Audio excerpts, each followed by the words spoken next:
Hi, my name is Ruth Van Reken, and I'm so honored to be asked to be part of the Change School Summit. And I just want to say thank you to Salonia and Grace for inviting me.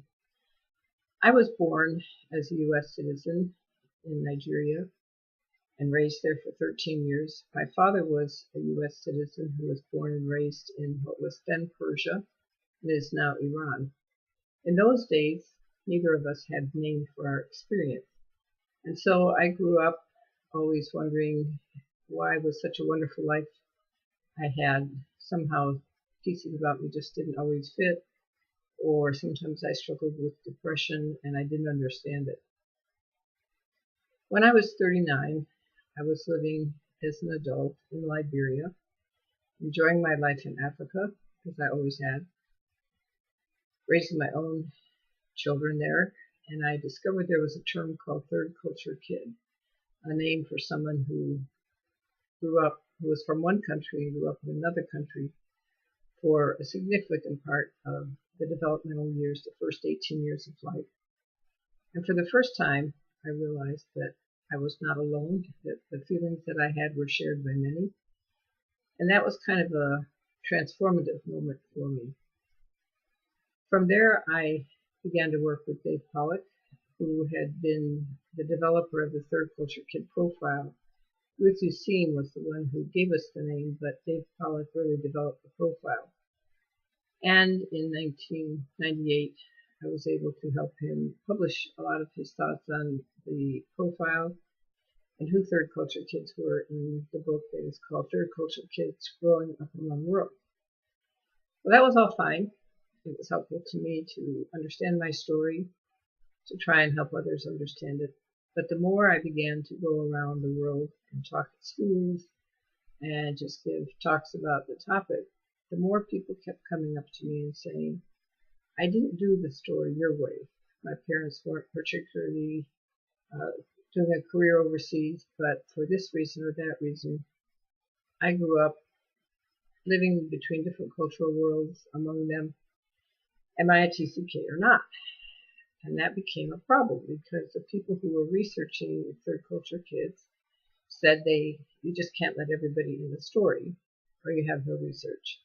On the other hand, there were all these people that were relating, and they were people who were children of immigrants, they were from bicultural families, binational families, mixed race, refugee families, international adoptees, sometimes people who've grown up in their own country in very different cultures. And so even minorities who go back and forth every day between cultural worlds, the dominant culture and when they go home at night. So it was becoming a problem on how to discuss the larger dynamic that was going on in the world. When I was a child, only a few people really lived, I guess, back and forth between cultures, relatively speaking. Even immigrants went to a new country, they just planned to stay, they tried to assimilate. But that wasn't happening anymore. Even immigrants were going back and forth.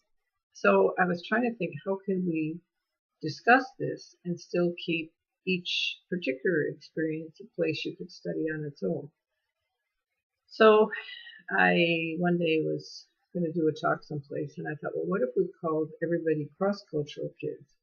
It was going to be a school where everybody was not necessarily a TCK in the pure sense, but every child in that school was going to school with people from many cultures, many languages, and so if we wanted to discuss the whole story, if we called everybody a cross-cultural kid and made subsets of the TCK experience is one subset, the immigrant is another, refugee, all these things I was talking about, but including educational cross-cultural kids, somebody who's from a local community but goes to perhaps an international school or some school outside of their own home culture.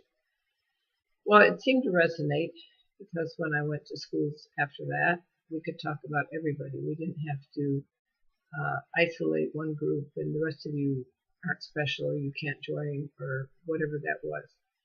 And my interest was, okay, we've studied the third culture experience profoundly.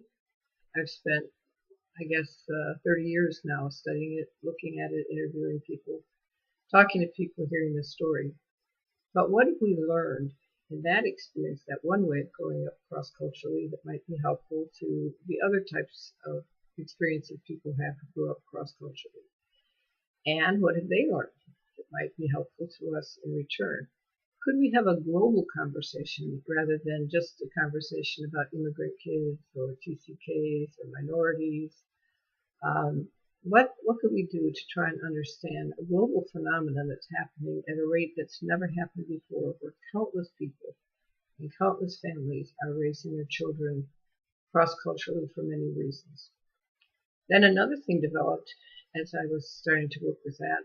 I made one circle in the middle that was kind of my cross-cultural kids, and then I made other circles on the side. And pretty soon people were saying to me, but I'm in more than one circle. My parents are from 2 countries. My parents are from 2 races. They met overseas. They raised me in 5 different countries. I came back to the States, or to England, or to Europe, or to Africa, wherever they returned. And I didn't really fit in anymore because I wasn't one, I wasn't the other. And so how can I be culturally complex like this? And that's the new term too, is the cultural complexity was increasing. If you think of President Obama, he's actually in 6 different cross-cultural kid circles. He's a third culture kid in that he was raised for at least 4 years outside of his passport country. But also his parents were from 2 countries, from Kenya and from the United States. His father was black, his mother was white. He went to school in a different language when he was in Indonesia. He's a minority, as seen by others. And he also moved around in his own country where there were different cultural worlds between Hawaii and maybe the mainland. So how is it that we're going to define and look at this new global phenomenon that's happening? And when I talk about it, I tell people what I'm interested in is learning more about the other stories. I know the TCK story pretty well by now, and so I share what I know about that. And I ask people to tell me what it is that they in return relate to, and maybe what are just specific things for TCKs. And then maybe each circle has its own specific thing. For refugees, did they grow up in camps? Did they grow up in a city? What they have violence that I wouldn't know as someone who went overseas with my parents in a career. But what is it we share? And that's my interest. What is the essence? When you ask me what are the main challenges of CCKs in today's world, I have to say the one that I hear all the time is identity. Who among the many that I've been am I really? And I think that one of the issues we have to discuss is, do we need to have new ways to define ourselves? Another thing that I hear very commonly is that people say when somebody looks at me, they don't know who I really am. When we studied the TCKs, we began with the idea that when people repatriated, when they went back to their passport country after living overseas, they often looked like the host culture, they looked like the dominant culture, but internally they did not relate. They didn't know the subcultural rules, they didn't know, the kind of current jokes, they didn't know the idioms, whatever it is. And so people expected them to know these things because of how they looked, but actually they didn't. We call them hidden immigrants, people who have actually come from another place, but nobody recognizes that. Well, I've heard people talk about being bicultural or being mixed race, and then when people look at them, they assume they're from one race or the other and from a certain subculture, and that may not be their experience at all. So that's one thing that I think we need to look at. What are some very different ways of defining things? Then the question is there a better word for this experience? And that I leave up to the coming generation. I think those of you who are part of the Change School can look and say that this is actually something we need to look at. What are these changes that are going on?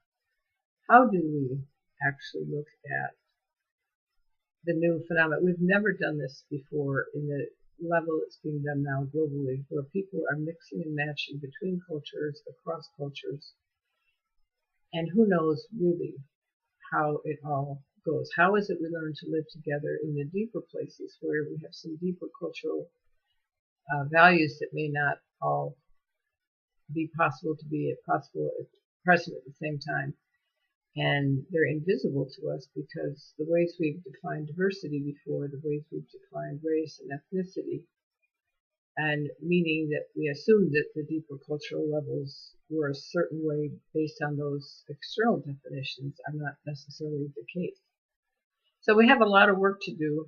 I'm very, very excited about what's happening. I'm excited about people looking at this. I'm excited to see what the next generation is going to do.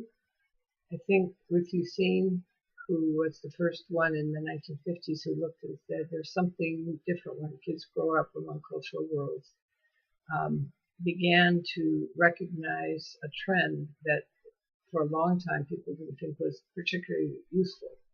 Then Dave Pollock came along and he developed a profile and began to go to schools, and people started to say, aha, that's my story, just like I did. But now we can look in a broader way and see who are the cross-cultural kids in this global scope.